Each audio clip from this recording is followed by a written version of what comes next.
à mon histoire. Oui, mon histoire a eu un début. Mon histoire a eu un parcours. Mais la fin de mon histoire, c'est toi. Je préfère finir mon histoire avec toi. Même si je ne l'ai pas commencé avec toi. Mais l'avantage, c'est que je la finirai avec toi. Parce que tout celui qui finit son histoire avec toi le finit en vainqueur. Je terminerai mon histoire en vainqueur. Je terminerai mon histoire en vainqueur. Parce que je la finirai avec toi. Je la finirai avec toi. Et je sais, c'est lui qui finit avec toi. Termine une histoire pour commencer une autre histoire. Tu es le Dieu qui est celui qui est met en scène. Tu t'appelles des metteurs en scène. Tu commences une histoire, tu la termines pour enchaîner avec une autre histoire.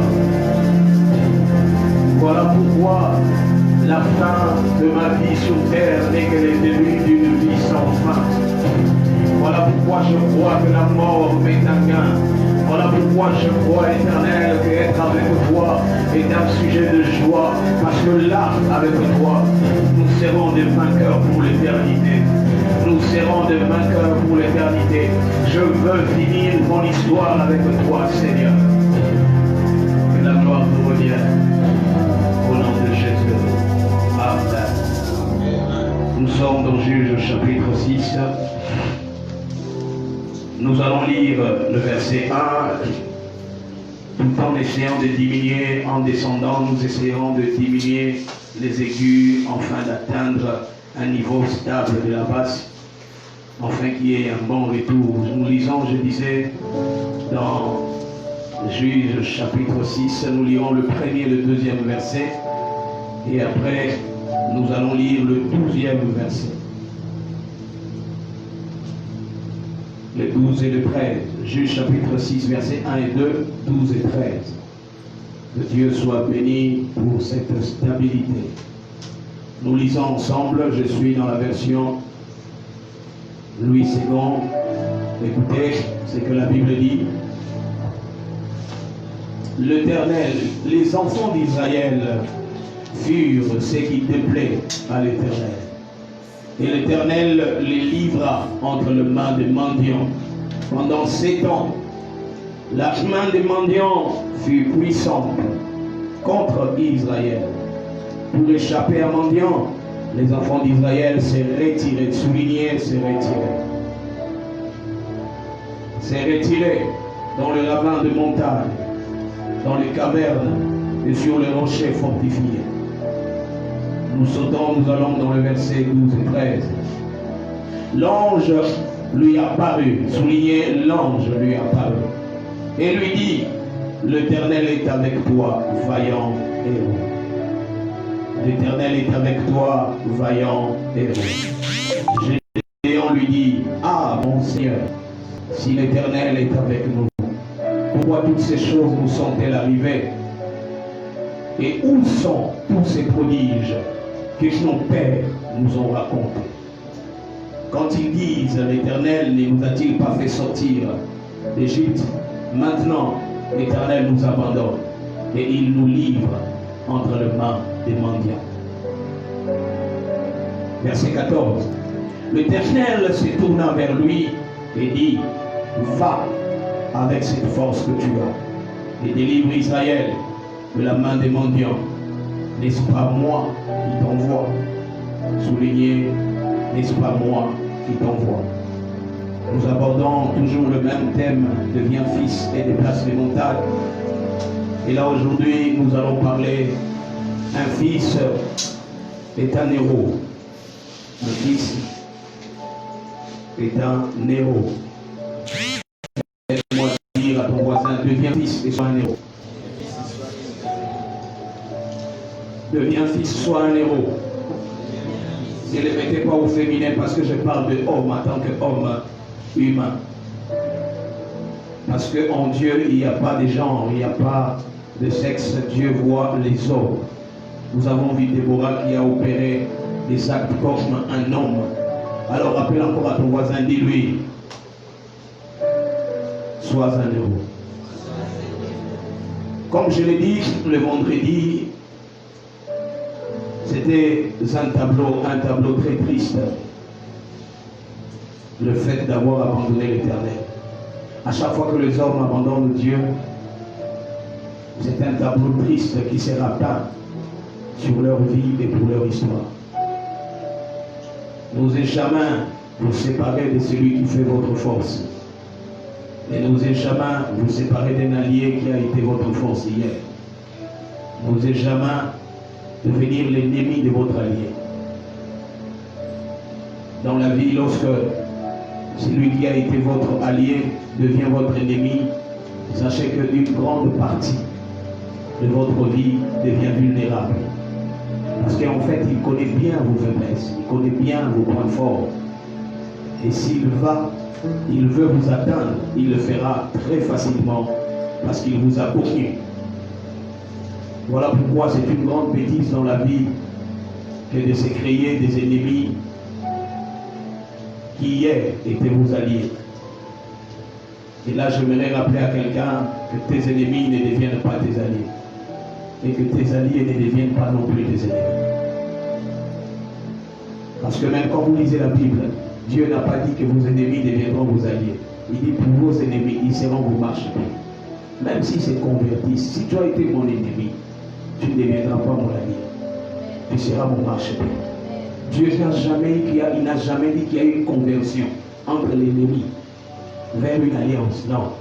Il a dit à tous ceux qui se sont hasardés d'être vos ennemis. Alors que moi j'étais ton allié. Leur place, c'est ton marchepied. Vous allez traiter alliance. Mais dans cette alliance, toi tu seras supérieur. Lui sera inférieur. C'est ça le principe. Voilà pourquoi ne faites jamais de vos alliés vos ennemis. Et ne faites jamais de vos ennemis vos alliés. Israël commet une bêtise de faire son allié son ennemi. Pourquoi? Il n'a pas respecté les clauses du contrat. La Bible dit, ils firent ce qui déplaît à l'Éternel. Soulignez-le. Ils firent ce qui déplaît à l'Éternel. Frères, sœurs, j'ouvre cette parenthèse. N'osez jamais déplaire à celui qui est votre allié le plus fort. Collaborez. Faites tout. Traitez.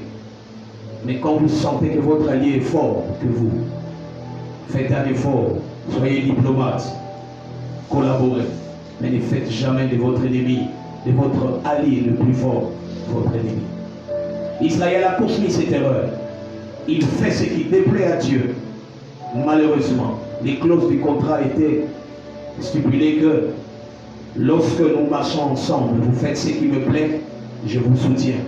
Mais lorsque vous faites ce qui me déplaît, à la place, je retire mon approbation sur vous. Je retire ma protection sur vous. Et dès que Dieu retire sa protection, vous êtes livrés à vous-même.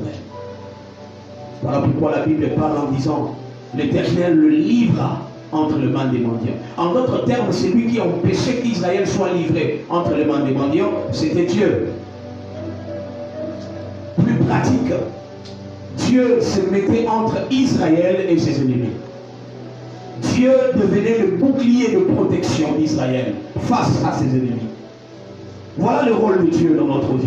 Voilà pourquoi quelque part la Bible dit qu'il campe tout autour de ceux qui les craignent. Pourquoi? Il assure la sécurité. Il assure la protection. Il se met entre nous et nos ennemis. Avant que nos ennemis puissent nous atteindre, ils doivent d'abord atteindre Dieu. Or, le combat avec Dieu ne finit pas aujourd'hui. Pour atteindre Dieu, il faut rentrer à l'éternité passée. Allez le retirer là où il a commencé. Or, il n'a pas de commencement. Ah, je voudrais dire à quelqu'un, si Dieu est ton allié, on ne saura jamais où on va déterrer tes racines. Parce que tes racines se trouvent là où il y a ton allié. Or, ton allié, il se retrouve dans l'éternité passée. Et quand vous allez même dans l'éternité passée, là où ça commence, on vous dit, il n'a pas de commencement. Lorsque Dieu est ton allié, sois rassuré d'une chose, l'ennemi ne t'atteindra pas. Mais lorsqu'Israël a commis la bêtise de déplaire à Dieu, la Bible dit Dieu retira sa main. Et heureusement que notre Dieu, dans son contrat, le cachet du contrat de Dieu avec l'homme est signé. Un Dieu d'amour, il t'achète. La signature de Dieu avec l'homme, c'est un Dieu d'amour. Dieu n'a jamais signé avec l'homme comme étant un Dieu juge, un Dieu protecteur. Non, il signe un Dieu d'amour. Voilà pourquoi l'amour de Dieu fait en sorte que même quand l'homme s'est dessaisi de son alliance, l'amour de Dieu peut punir l'homme, mais pas indéfiniment. C'est pour un temps. Voilà pourquoi la Bible dit que Dieu livra Israël entre les mains des mendiants pendant 7 ans. Pendant 7 ans. Pourquoi? Parce que tout ce qu'il voulait que Israël comprenne la place de Dieu dans leur vie. Que Dieu était en fait la plaque tournante, les catalyseurs. Il était celui qui défend les causes d'Israël. Et lorsqu'Israël déplaît à Dieu, la Bible dit Dieu le livre entre les mains des mendiants. Pendant plusieurs années, 7 ans ou une période suffisante pour que Israël comprenne qu'il a besoin de Dieu. Parce que 7 est le chiffre de la perfection. Une longue période qui a permis à Israël de comprendre que sans Dieu, ils ne peuvent rien faire. Et il dit à ton voisin, sans Dieu, tu n'existes pas. Ton existence a commencé avec la parole. Pas celui de ton père ou de ta mère, mais celui de ton créateur. Voilà pourquoi j'ai toujours dit, je préfère être en inimitié avec ceux qui m'ont donné la vie sur terre que celui qui a créé la vie. Même quand ceux qui m'ont donné la vie peuvent être en inimitié avec moi, ils auront du mal à retirer la vie parce que le Créateur produit la vie. Malheureusement, la Bible dit quels étaient les actes d'Israël après avoir abandonné Dieu. La Bible dit, premièrement, la main des mendiants était puissante contre Israël. Il fait de Dieu son ennemi et d'autres ennemis prennent la force sur lui. Quel gâchis. La main des mendiants devient puissante contre Israël. Alors que cette parole ne pouvait pas être dite avec ça. Parce que c'était l'inverse. Israël était puissant sur mendiant. La main d'Israël était puissante sur mendiant. Mais lorsque Dieu s'est retiré, Dieu le livre entre les mains des mendiants, la balance change. Et là on dit, la main des mendiants fut puissante contre Israël. Je ne veux pas souhaiter à quelqu'un de se retrouver dans cet état. Déjà, voir ce qu'Israël a vécu, c'était catastrophique, c'était grave. Il résume cela en quelques mots. Écoutez, pour échapper à mendiant. Pour échapper à mendiant. C'est que c'était difficile d'échapper à mendiant. Parce qu'il était puissant. La main des mendiants devenait puissante sur Israël. Il contrôlait tout. Le service de renseignement mendianite était tellement puissant, très intelligent que personne ne pouvait les échapper. C'était difficile d'échapper mendiant. L'armée mendianite était tellement puissante qu'il était impossible, lorsque vous vous battez avec mendiant, d'échapper. Alors ils ont développé une stratégie. La Bible dit, déjà dans ces mots ici, pour échapper à mendiant, c'est qu'il y avait plusieurs qui ont succombé. Il y avait plusieurs orphelins, il y avait plusieurs veuves, et il y avait plusieurs cas de deuil dans le pays. Pourquoi? Parce que la main des mendiants fut puissante. La Bible dit que les enfants d'Israël, pour se cacher des mendiants, échapper à mendiants, ils se retiraient. Ils se retiraient. Ils se retiraient dans les ravins des montagnes, dans les cavernes, et sur des rochers fortifiés. Je prends seulement ce mot-là, se retirer. Ce n'est pas un mot qu'on peut considérer, qu'on peut tout le temps voir auprès de ceux qui se disent être forts. Les forts ne se retirent pas. Les forts ne se retirent pas. Les forts vont jusqu'à la fin. Mieux vaut mourir sur le champ de bataille et obtenir une gloire que se retirer, vivre sans gloire. Les forts ne se retirent pas. Le fait qu'ils se retiraient des mendiants était justement un signe qu'ils étaient devenus faibles, très faibles, au point qu'ils ne pouvaient plus résister au combat. Ils se sont retirés. Je refuse que dans ta vie, que tu te retires. Même si les choses qui viennent t'abattre semblent être puissantes contre toi, dis nada, never, jamais me retirer. Jamais me retirer. je mourrai arme à la main. Je préfère tomber sur le champ de bataille que me cacher dans les cavernes. Jamais se retire. Un fils ne se retire pas. Parce qu'un fils est un héros. Les héros, il y a des héros vivants, mais la plupart des héros deviennent héros après leur mort. Parce qu'après avoir fait des actes de prouesse, on remarque les actes de prouesse après leur mort, très souvent. Très souvent, quand on commence à faire les recensements des actes héroïques dans un combat, on se rend compte qu'il y a eu tel qui fut un héros. Mais quand on observe, ils ne sont plus là. Ils sont morts sur le champ de bataille. Et on s'est dit, ils ont été forts, ils ont été courageux. En réalité, l'expérience d'Israël démontrait clairement que tout Israël s'est retiré. On dit sans exception, tout Israël s'est retiré. Il n'y avait plus d'héros en Israël. Il n'y avait plus d'héros. Parce que les héros ne se retirent pas. Les héros avancent même s'ils doivent mourir. Il dit, je mourrai sur le champ de bataille. Mieux vaut que je puisse tuer 10 000. Parce qu'un héros s'est dit, ma mort vaut 50 000 personnes. Ma mort vaut 10 000 personnes. Un héros s'est dit, avant que ma tête tombe, plusieurs vont tomber. Avant que ma tête tombe, plusieurs tomberont. J'aime cet homme, cet héros Jean-Baptiste.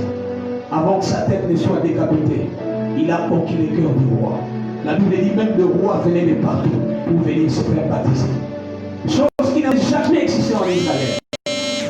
Les baptêmes n'existaient pas, les baptêmes de repentance. C'est ça qui est venu l'instaurer. Quel héros! Il est venu aplanir le chemin. Personne avant lui n'a été sélectionné pour aplanir le chemin pour l'Église. Quel travail dur! Quel combat le plus dangereux pour un homme comme Seigneur. Le chemin est ennuyeux. Il n'est pas de chemin.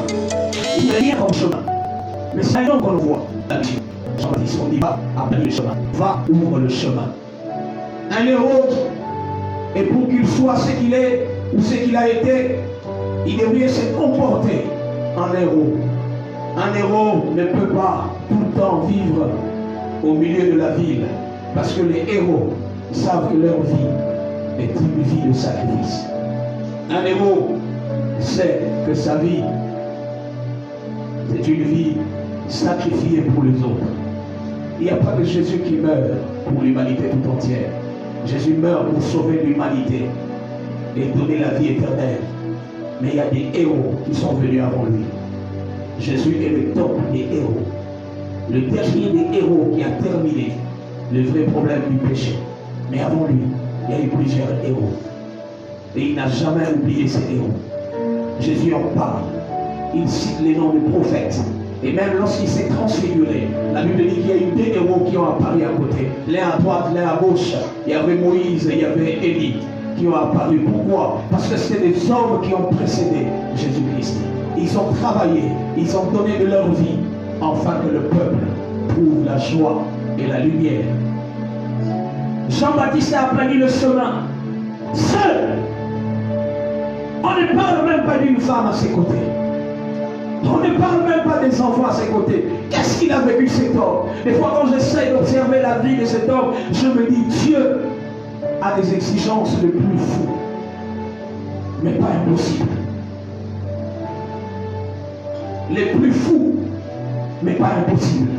Les plus fous humainement parlant, mais pas impossibles. Et l'homme qui naît d'une femme, et une femme qui ne mettait pas au monde, il met au monde âgé, et le seul fils âgé est donné en sacrifice, comme un héros. Vas-y, va planer le chemin. Juste après que ses parents l'ont élevé, arrivé en âge adulte, il se lance dans une carrière périlleuse. Une carrière où il sait qu'il ne rentrera pas vivant. Je me rappelle où j'essaie de m'imaginer le jour où il quittait sa mère et son père, Zacharie, et il allait dans les déserts pour leur dire, je m'en vais servir. C'est lui qui m'a crié. C'était le dernier jour, je pense, je présume. Parce qu'il restait dans les déserts. Il s'habillait en peau de chameau. Il mangeait des sauterelles. Il ne mangeait plus du lait de l'assiette de sa mère. Et il n'est plus jamais rentré. Parce que, probablement, en rentrant chez sa mère, c'était un corps sans tête que sa mère a récupéré pour aller enterrer. Quelle douleur! Quelle douleur! Mais c'est un héros. Un héros sait que sa vie peut s'arrêter du jour au lendemain, mais pas pour lui, pour que plusieurs voient la lumière, pour que plusieurs voient le chemin. Un héros est prêt à sacrifier ses intérêts personnels pour l'avantage de plusieurs. Alors ici, dans ce tableau, ce qui est triste, Dieu cherche un héros. Il n'y a personne. Tout le monde se retire. Et il se retire où? Dans les cavernes, dans les rochers fortifiés. Quand on parle des rochers fortifiés, on voit des rochers qui étaient sécurisés. Mais sécurisés par des hommes.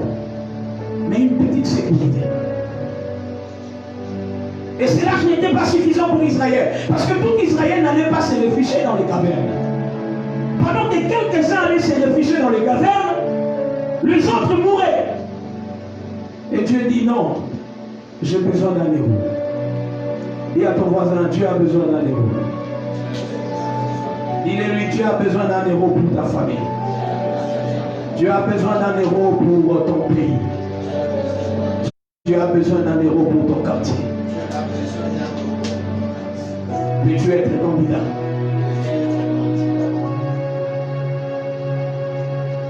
Dieu regarde, personne n'est prêt. Tout le monde disait, je me retire. Tout le monde disait, je me retire. Les églises sont fermées, je me retire. Je me retire de l'évangélisation. Je me retire du service. Je me retire. Je pars me cacher. Je dois me protéger. Je ne vois plus clair dans ces choses-là. Je me retire. Il est là, comme dit certains. Il est là, mon ami. Tout le monde s'est retiré. Et ils allaient chercher une sécurité éphémère. Les cavernes et les montagnes. Or, les cavernes et les montagnes ne peuvent pas être habitées longtemps. Il n'y a pas assez d'oxygène. Il y a plus d'azote. Il y a plus de comment on appelle, de carbone là à l'intérieur. Difficile de rester pendant longtemps. Il faut à un moment sortir. Une sécurité éphémère. Laissez-moi vous rappeler, la seule sécurité où vous pourriez mieux être protégé, c'est dans la présence de Dieu. Parce que dans la présence de Dieu, il y a l'oxygène éternel qui envahit sa présence et qui permet à votre être de vivre. Israël se retire de Dieu et va se cacher dans les cavernes. Lorsque l'homme abandonne Dieu, il va chercher des sécurités faites de main d'homme. Les rochers sécurisés étaient fabriqués par les hommes. Les montagnes étaient là, les rochers étaient là. Mais les hommes ont fabriqué des endroits pour habiter et ont créé une sécurité. Je voudrais rappeler à quelqu'un, toute sécurité où Dieu n'est pas les défenseurs, cette sécurité est éphémère. Toute sécurité qui n'a pas Dieu comme défenseur, cette sécurité est éphémère. Et dans un combat, dans une guerre, ce que l'ennemi fait, c'est déstabiliser vos points forts, déstabiliser le lieu de sécurité. Voilà pourquoi la première des choses que l'ennemi a fait, c'est de retirer Israël de la première sécurité, qui était la main de Dieu. Dieu cherche un héros, il ne trouve pas un héros. Et il va dire, quand il observe très bien avec son cœur, parce que la Bible dit Dieu sonde les cœurs et les reins. Il peut voir au-delà des actes des hommes. Il regarde très bien, il dit non, je vois qu'il y a un héros quelque part. Il ne se fait pas voir, il est camouflé. Les circonstances l'ont embelli, les circonstances l'ont couvert, les réalités l'ont caché. Mais en lui se cache un héros. En lui sommeille un héros. Il y a un héros qui s'ignore. Il est un héros qui a oublié ses qualités. Il est un héros qui a oublié sa valeur. Il est un héros qui a oublié sa force. Il Et il constate qu'il y avait Gédéon qui était un héros. Il regarde bien et dit non, ce monsieur est en train de remplir les critères pour être choisi pour un héros. Même si visiblement, il n'a rien d'un héros. Mais à l'intérieur, je vois, j'ai placé en lui les caractéristiques d'un héros. J'aimerais dire à quelqu'un, ferme tes yeux sur toi et ouvre les yeux de l'intérieur. Tu verras ce que tu as placé en toi. Quand tu ouvres tes yeux, tu ne vois pas à l'intérieur, tu vois à l'extérieur tout autour de toi. Très souvent, nos yeux nous trompent, nous font voir les réalités et ces réalités couvrent ce qui est en nous. Mais si tu veux comprendre qui tu es, ouvre tes yeux de l'intérieur et ferme tes yeux de l'extérieur. Et les yeux de l'extérieur, c'est ce que nous appelons la foi. Or, la foi vient de ce qu'on entend. Et ce qu'on entend vient de la parole de Dieu, de la parole du Créateur. De la parole du Créateur. Lorsque vous fermez vos yeux aux réalités qui vous entourent, vous fermez vos yeux physiques, vous ne voyez plus rien de ce qui vous entoure. Et quand vous ouvrez vos yeux à l'intérieur, vous commencez à voir ce que votre Créateur a déposé en vous. Le Créateur vous connaît mieux que vous-même. Votre Créateur connaît qui vous êtes. Il sait qu'est-ce que vous êtes capable de faire. Il connaît de quoi vous êtes fait. Il connaît de quelle matière il vous a façonné. Et c'était ça la chose importante. Il voit, il regarde et dit, oh, je vois un héros. Dis à ton voisin, je vois un héros caché. Dis à ton voisin, je vois un héros caché. Dis à ton voisin, je vois un héros caché. Regarde-lui dans les yeux, dis-lui, je vois un héros caché. Regarde-lui dans les yeux, dis-lui, je vois un héros caché en toi. Sois la bouche de Dieu pour lui. Dis-lui, je vois un héros caché en toi. Je vois un héros caché en toi. Oui, il vient, il voit un héros. Mais il dit, la chose la plus importante pour que j'appelle cet héros, il faut que je vienne, non pas avec la nature humaine, mais avec la nature surnaturelle. La Bible dit, un ange fut dépêché. Un ange de l'Éternel lui a apparu. Quand on parle de l'ange de l'Éternel dans l'Ancien Testament, il s'agit de la théophanie. On parle de Jésus-Christ de l'Ancien Testament. Oh, cher, pour qu'un héros sorte, il fallait que l'ange de l'Éternel sorte dans son coin caché et qu'il vienne. Parce que c'est lui le faiseur, c'est lui le fabricant des héros. C'est lui qui dépose les doses des héros dans le sang. Pas un ange n'importe lequel. Pas n'importe lequel. On envoie l'ange de l'Éternel, la théophanie, Jésus-Christ dans l'Ancien Testament. Il fit le péché ce jour-là. Il dit non. Le Père lui a envoyé, ce n'est pas encore le moment pour toi d'aller. Mais j'ai besoin d'un homme à cet endroit-là. Et je veux un homme. Mais il ne se reconnaît pas. Il ne peut pas qui il est. Les circonstances lui ont empêché de comprendre. La pauvreté lui a fait croire qu'il ne peut pas avancer. Les réalités externes lui ont fait croire qu'il ne pourra jamais réussir. Ces erreurs lui ont fait croire qu'il ne pourra jamais s'en sortir. Et j'ai besoin de toi. Parce que déjà dans les temps passés, déjà dans Genèse 3, le verset 15, la Bible a prophétisé l'arrivée d'un homme qui devient écrasé par la tête du serpent, mordu plutôt par son talon. Et lui, il écrasera la tête du serpent. La prophétie, lorsque Dieu parle, c'est que la chose est déjà créée. C'est que la croix existait déjà depuis Genèse 3.15. La croix à partir de Genèse 3.15. Sur le plan spirituel, Jésus est déjà mort sur la croix. Dans Genèse 3.15, il était déjà sur la croix. Mais on attendait seulement le moment où il vienne sur la terre, concrétiser que mon Dieu. Alors moi je me dis à quelqu'un comme Job disait, en réalité dans l'homme c'est l'esprit. Arrêtez de croire à ce que vous voyez. Commencez à voir ce que vous ne voyez pas. Commencez à voir ce que vous ne voyez pas. Arrêtez de croire à ce que vous voyez. Commencez à voir ce que vous voyez. Commencez à voir ce que vous ne voyez pas. Oui, il est possible de voir ce qu'on ne voit pas. Et de croire à ce qu'on ne voit pas. Il envoie l'ange de l'Éternel. Il apparaît. L'ange de l'Éternel ouvre la bouche. J'aime l'ange de l'Éternel. Déjà dans l'Ancien Testament, quand il parle avec autorité. Quand il parle avec conviction. Lorsqu'il parle, même si tu étais faible, il fait de toi un homme fort. Même si tu étais un homme qu'on a arrêté en flagrant devrait assassiner, c'est la loi, on devrait l'appeler. Mais quand l'ange de l'Éternel est là, il apparaît, il dit non, non, non, non, non, il ne mourra pas. Jésus est en train de déclarer que malgré tes erreurs, tu ne mourras pas. Parce que Jésus-Christ, notre ange, le sauveur de l'humanité, a pris ta place.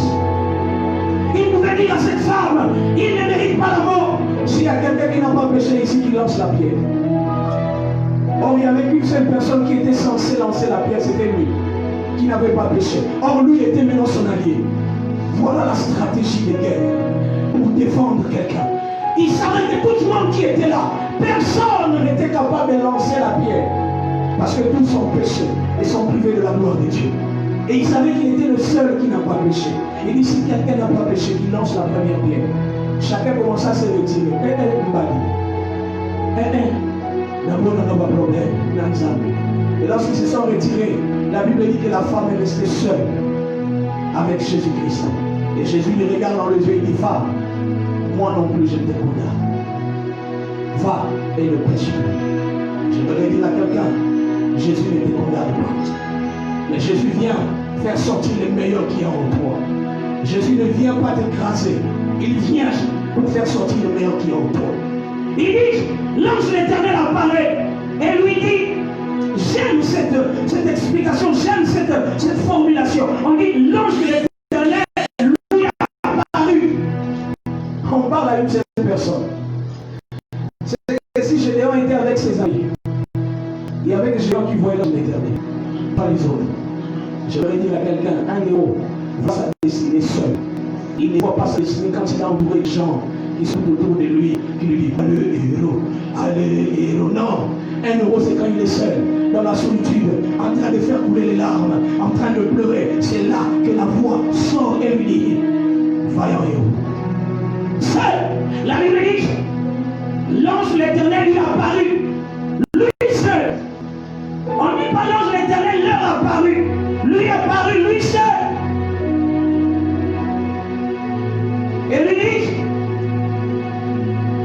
je lui dis, l'Éternel est avec toi, vaillant héros. Ah, vous comprenez maintenant ce qui se passe? Israël, Dieu n'est plus avec toi. Mais quand il vient voir une personne dans Israël, il lui tire d'Israël, il lui place, il le met à côté, il le met à part, il le met à part et il lui dit, je suis avec toi. Voilà pourquoi je voudrais dire à quelqu'un, un héros ne devient pas héros quand il est dans la foule. Il devient héros quand il est mis à part. Un héros est un homme mis à part. Il est écarté de tous. Il est mis à part. Il retire ce héros. Il est mis à part. Il lui apparaît et il lui dit, vaillant héros, l'Éternel est avec toi. Il n'est pas avec Israël, oui, mais avec toi il est. Il ne traite plus avec Israël, mais il traite avec toi. Dieu a cessé d'être le Dieu d'une nation pour devenir le Dieu des individus. Je suis venu dire à quelqu'un, confinement ou pas confinement, nous allons réussir. Confinement ou pas confinement, nous allons réussir. Vous allez vous marier, vous allez acheter des véhicules, vous allez voyager. Confinement ou pas confinement, vous vous déplacez. Même ici vers les Bas-Congo, même les Kandachika, c'est un déplacement. Confinement ou pas confinement, vous avancerez. Parce que Dieu nous met à part. N'attendez pas les déconfinements pour avancer. C'est une fausse théologie, une fausse doctrine. Dans ces confinements où les gens se cachent, toi sors. Dieu te met à part. Dieu te met à part parce que tu vas avancer. Tu vas avancer. Et lorsque le déconfinement sera là, tu seras déjà un homme héros. Tu seras un héros qui sortira à la face du monde. Et tout le monde reconnaîtra que le confinement a fabriqué des héros. L'erreur que les gouvernements ont commis, les gouvernements mondiaux, ils ont oublié que notre Dieu ne façonne pas quand tout va bien. Notre Dieu façonne les hommes quand ils sont mis à part. Ils ont commis l'erreur de mettre l'église à part. Ils ont dit à l'église, allez vous cacher, fermez vos temples, fermez vos bâtiments, allez vous cacher dans vos maisons. Ils ont oublié que lorsqu'on se cache dans nos maisons, c'est là qu'on devient fort. Voilà pourquoi je suis en train de parler à un homme. Je parle à un homme qui se considère comme un héros pour te dire, ce n'est plus le problème des bâtiments, ce n'est plus le problème des congrégations, c'est maintenant le problème des héros. Il y a des héros qui vont sortir dans la cachette, là où ils étaient en confinement. Sortez! Dieu vous met à part. Faites ce qu'il faut faire.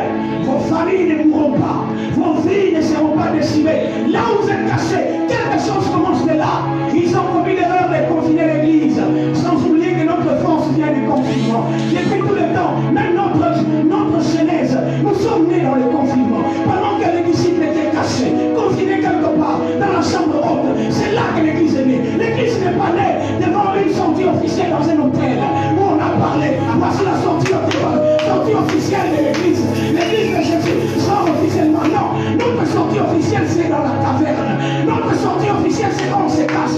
Notre sortie officielle c'est lorsque nous nous retrouvons éloignés des hommes, éloignés des caméras, éloignés des acclamations, où vous restez seuls avec un petit nombre. Et c'est là que les choses vont commencer. Je suis venu prophétiser. Je suis venu parler de la saison qui commence et la saison des héros. La saison qui commence et la saison des héros. Les gouvernements ne seront plus arrêter les choses. Ils seront incapables de maîtriser certaines choses. Voilà pourquoi ils ont peur de déconfiner. Parce qu'après ce déconfinement, il y aura des choses qui ne seront plus maîtrisées. Il y a des choses qui seront immaîtrisables. Parce que vous avez commis l'erreur de nous mettre en cachette. Vous avez commis l'erreur de nous mettre en cachette. Vous avez commis l'erreur de nous confiner. Les confinements n'étaient pas pour nous tuer, c'était pour nous rendre forts. Nous sommes devenus plus forts qu'avant. Nous avons compris ce qu'il faut faire. Nous nous sommes réveillés dans nos lieux de cachette. Nous nous sommes réveillés dans nos douleurs. Nous nous sommes réveillés dans nos manques. Nous nous sommes réveillés. Vous avez coupé tout ce qui était habituel dans nos activités. Vous avez oublié qu'en coupant toutes nos activités, vous nous avez laissé une seule activité. Avec celui qui n'attend pas les bureaux ouverts, il entre même dans le sommeil de quelqu'un.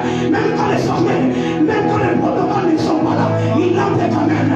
Même dans le palais royal, il n'y a pas de protocole pour le faire entrer. Mais lui, il entre, il traite, il parle, il donne des ordres, il dit oh roi, vis éternellement. Mais ce que je te dis, tu dois récompenser ma douche. Je suis en train de dire à quelqu'un, vous oubliez que les confinements vont faire sortir des Mardochées. Les confinements feront récompenser des Mardochées. Lorsqu'Israël s'est caché parce qu'il devait être détruit, ils étaient détruits parce que Naaman s'est levé. Il était fort, puissant, il avait le Sénat, il avait l'Assemblée nationale, il avait la présidence du pays, mais il ne savait pas qu'il y avait un homme qui était puissant. Il pouvait seulement aller au milieu de la ville, déchirer ses habits et crier, lancer un cri de guerre. Ah! Lorsqu'il a lancé un cri de guerre, il a appelé l'Éternel des armées. La Bible dit que les choses ont changé. Les photos où on est cloué, c'est le même photo où Naaman a été cloué. Je suis venu dire à quelqu'un, après ce déconfinement, les gouvernements mondiaux seront incapables de gérer certaines choses. Pour votre information, allez voir la grande nation qui se dit grande nation. Il est incapable de pouvoir maîtriser. Après le déconfinement, pourquoi? Les héros sont sortis. Les héros sont sortis. Ils ont oublié que lorsqu'on vous cache, c'est là où Dieu vous travaille. Le cache-toi, c'est pour vous façonner.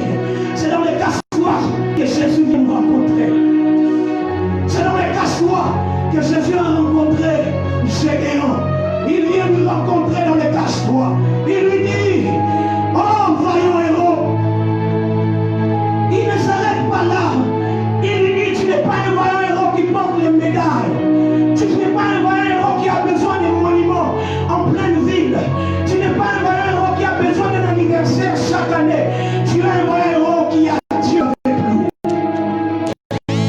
L'Éternel est avec lui. Voilà ce qui suffit à un héros. Que l'Éternel soit avec toi. C'est la seule chose qui permet à un héros d'être un héros. L'Éternel est avec toi. Il y a besoin. Cherche que l'Éternel soit avec toi.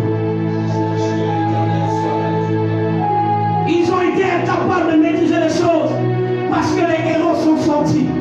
Et ce mouvement est en train de s'enchaîner de ville en ville. Je vous l'annonce, ce n'est qu'un signe, ce n'est qu'un début. Les systèmes mondiaux seront renversés. Non pas pour qu'il y ait de l'anarchie, mais pour préparer un nouveau moment où l'Éternel prendra les nations en position. Voilà pourquoi les héros doivent s'élever. Il leur dit, l'Éternel est avec toi. Voilà un héros. Mais écoutez sa réponse. Écoutez sa réponse. Malheureusement, Malheureusement. Malheureusement. Malheureusement. Malheureusement. Écoutez sa réponse, verset 13. Pardon, mon Seigneur. Si le Seigneur est avec nous, pourquoi est-ce que nous sommes si malheureux?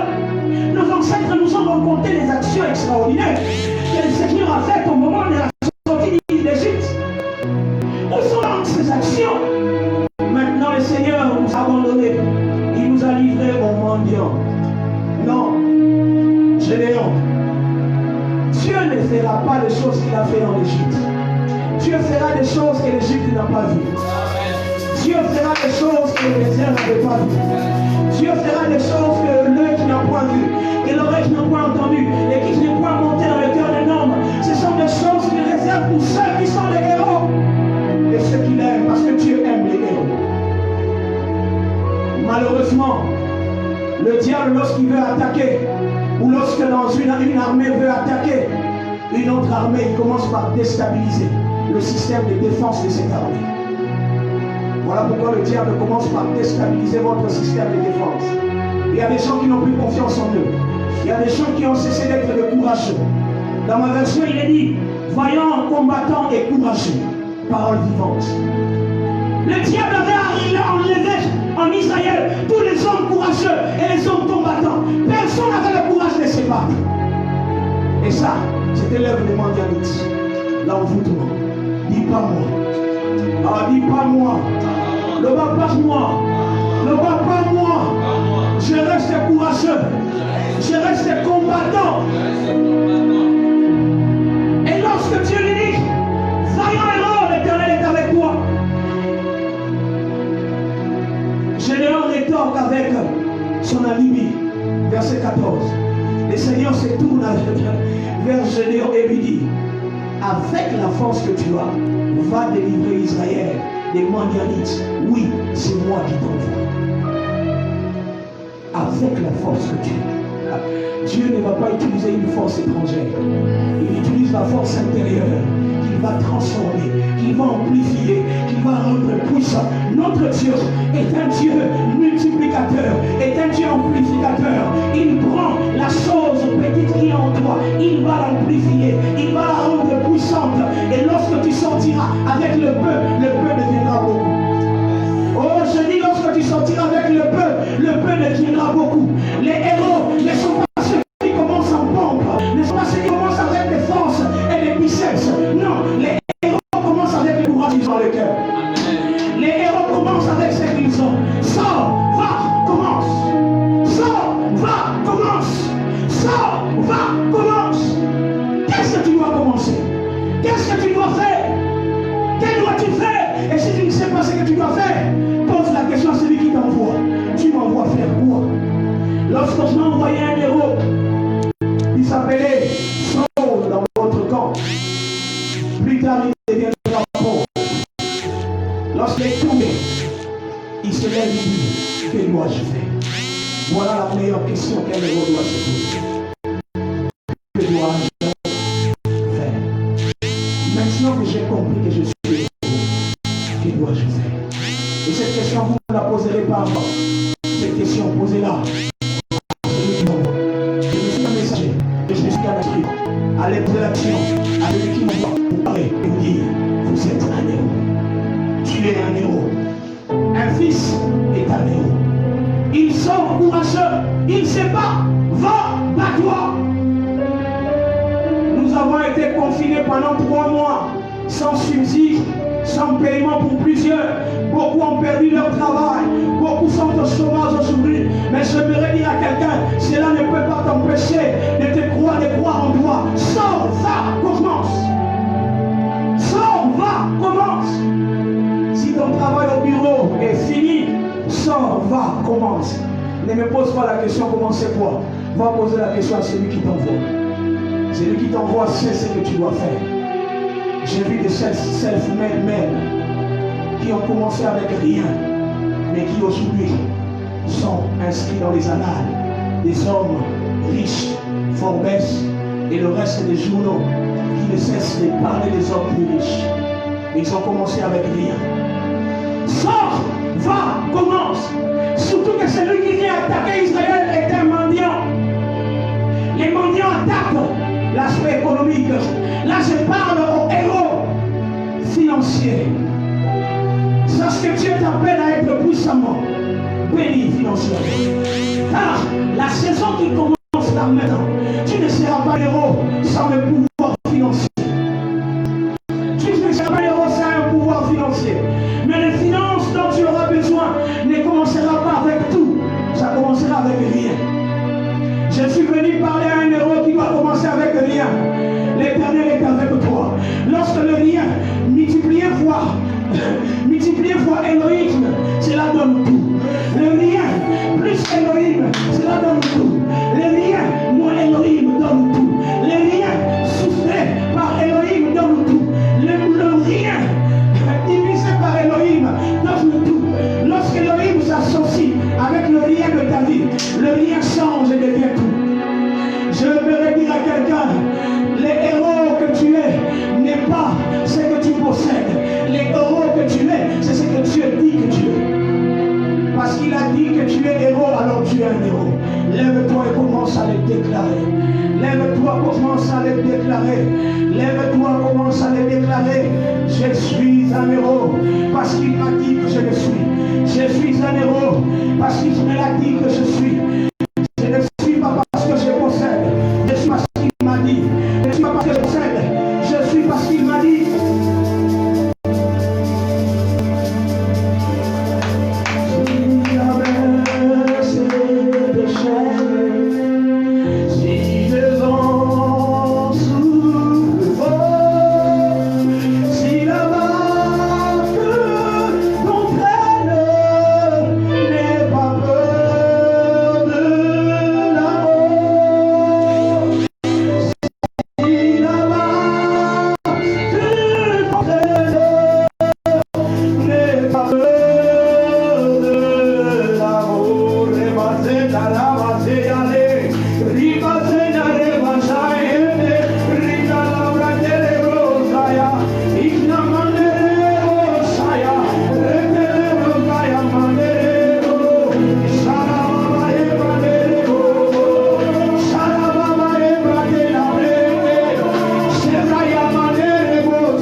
Dieu va t'utiliser comme un